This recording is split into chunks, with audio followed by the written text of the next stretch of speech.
માવઠા સાથે થઈ શકે છે નવા વર્ષની શરૂઆત। જાન્યુઆરીથી એપ્રિલ સુધી માવઠાની શક્યતા। હવામાન નિષ્ણાંત અંબાલાલ પટેલે અનુમાન વ્યક્ત કર્યું કે નવા વર્ષની શરૂઆત એટલે કે જાન્યુઆરીથી એપ્રિલ સુધી રાજ્યના અલગ અલગ વિસ્તારમાં માવઠાની શક્યતા છે। આટલું જ નહીં, 21 ડિસેમ્બરથી 23 ડિસેમ્બર સુધી રાજ્યના કેટલાક વિસ્તારોમાં વરસાદી ઝાપટા વરસી શકે છે। જાન્યુઆરી, ફેબ્રુઆરી, માર્ચ અને એપ્રિલમાં લગભગ કોઈ ભાગમાં માવઠા થવાની શક્યતા છે। આ માવઠા કોઈ ભાગમાં ગાજવીજ થવાની શક્યતા રહેશે।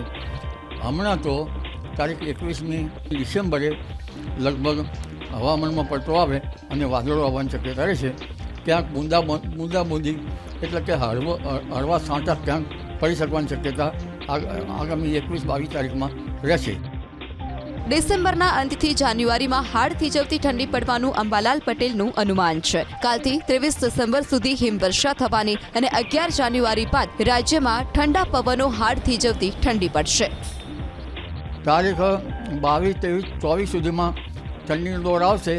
ત્યારબાદ લગભગ પશ્ચિમ વિક્ષોભ આવતા નથી, પરંતુ ડિસેમ્બરના પાછલા સપ્તાહમાં અને જાન્યુઆરીની શરૂઆતમાં એક પશ્ચિમ વિક્ષોભ આવવાની શક્યતા રહે છે, જેના કારણે હવામાનમાં ફેરફાર થશે અને લગભગ ઠંડી જોવા જઈએ તો આ વખતે જાન્યુઆરી માસ ઠંડો રહેવાની શક્યતા રહેશે। ઉત્તરાયણમાં પતંગ રસિયાઓ માટે આનંદના સમાચાર। અંબાલાલ પટેલના અનુમાન મુજબ આ વર્ષે 13 અને 14 જાન્યુઆરીએ ઠંડીની સાથે પવનની ગતિ મધ્યમ રહેશે। ઉત્તરાયણના દિવસે આંચકાના પવન રહેવાથી પતંગ રસિકો માણી શકશે પતંગ ઉડાવવાની ભરપૂર મજા। આ વખત ઉત્તરાયણના 13મી તારીખે કઈ પવનની ગતિ રહેશે, 14મી તારીખે કઈ પવનની ગતિ મધ્યમ કે ભારે રહેવાની શક્યતા રહેશે।